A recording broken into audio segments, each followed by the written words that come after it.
रात के करीब 12:30 बज रहे थे। शहर के बीचों बीच पुराना बस डिपो बारिश में पूरा डूबा हुआ था।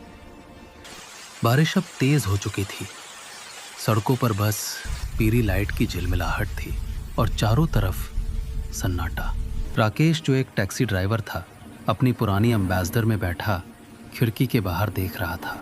बारिश की बूंदें शीशे पर गिरकर फिसल रही थीं। वाइपर की आवाज़ उस खामोशी को और गहरी बना रही थी। पूरा दिन निकल गया था। मुश्किल से 2 सवारी मिली थी। पेट्रोल का खर्चा भी नहीं निकला। तभी उसकी नज़र सड़क के किनारे पड़ी।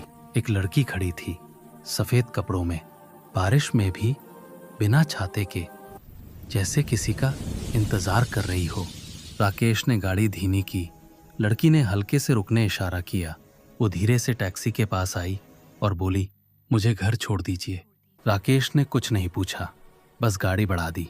अब सड़क सुनसान थी, बस बारिश की आवाज़ और वाइपर की टक टक टक। राकेश ने शीशे में पीछे देखा। लड़की चुपचाप बैठी थी, बाहर देख रही थी। उसकी आंखें बहुत शांत थीं, पर उस शांति में कुछ अजीब खालीपन था। राकेश ने बात करने की कोशिश की। बहुत बारिश हो रही है आज, इस वक्त बाहर रहना खतरनाक है। पर कोई जवाब नहीं मिला। फिर उसने पूछा, कहाँ जाना है? धीरे से जवाब आया, राजपुर रोड, बाईं तरफ पुराना बंगला। राकेश थोड़ा चौंका। अरे, वो तो बहुत पुराना इलाका है, वहां तो अब कोई रहता नहीं। पर लड़की फिर चुप। राकेश ने कंधे उचका दिए और गाड़ी आगे बढ़ा दी। अब रास्ता जंगल के किनारे से गुजर रहा था। ऊंचे ऊंचे पेड़, हवा में झूलती डालियां जो बार बार गाड़ी की छत से टकरा रही थीं। राकेश को लग रहा था जैसे वो किसी दूसरी दुनिया में जा रहा हो। वो थोड़ा डर गया। बारिश तेज थी, शीशा बार बार धुंधला हो रहा था। उसने रेडियो चालू किया ताकि माहौल हल्का हो जाए, लेकिन रेडियो से सिर्फ श्श्श जैसी अजीब आवाज आई। राकेश ने जल्दी से रेडियो बंद कर दिया। अब सिर्फ इंजन की घर घर और बारिश की टप टप बाकी थी। उसने फिर पूछा, आप पहली बार उस तरफ जा रही हैं क्या? कोई जवाब नहीं। राकेश ने रियर व्यू मिरर में झांका। पीछे की सीट खाली थी। उसका दिल जोर से धड़कने लगा। उसने ब्रेक मारा। गाड़ी बीच सड़क पर रुक गई। किसी के उतरने की आवाज नहीं आई। दरवाजे बंद थे। वो पीछे मुड़ा। सीट पर बस कुछ कीले निशान थे, जैसे किसी ने अभी अभी वहां बैठा हो। उसका गला सूख गया, लेकिन फिर भी उसने हिम्मत करके गाड़ी स्टार्ट की और आगे बढ़ गया। थोड़ी देर बाद उसे वही पता मिला, राजपुर रोड, पुराना बंगला, बाईं तरफ। बाहर बारिश अब भी गिर रही थी। वो रुका, गाड़ी से उतरा और गेट के पास गया। गेट पर जंग लगा बोर्ड था, शकुंतला निवास। उसने गेट पर दस्तक दी। थोड़ी देर बाद एक बूढ़ी औरत लालटेन लेकर बाहर आई।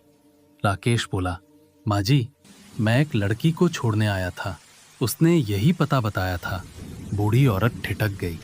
उसके चेहरे का रंग उड़ गया। धीरे से बोली, कौन लड़की?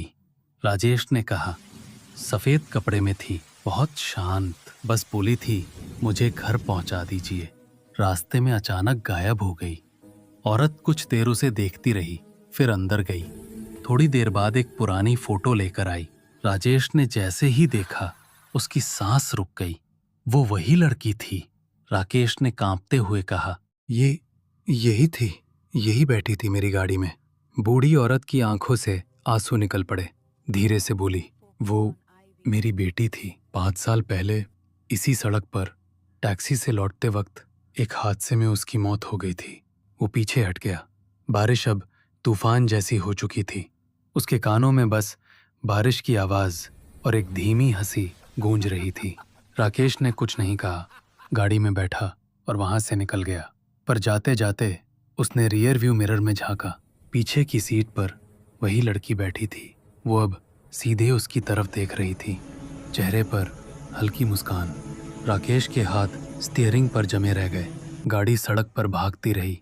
बारिश, धुंध और डर सब एक साथ खुल गए।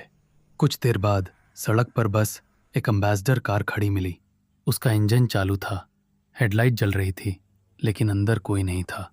अगले दिन अखबार में एक छोटी सी खबर छपी, राजपुर रोड पर एक टैक्सी खाली मिली, ड्राइवर लापता, गाड़ी की पिछली सीट पर गीले निशान और एक सफ़ेद दुपट्टा बरामद। लोगों ने कहा यह बस अफवाह है, लेकिन हर साल उसी तारीख को उसी सड़क पर जब बारिश होती है, किसी टैक्सी के पास से एक आवाज़ सुनाई देती है, मुझे घर पहुंचा दीजिए।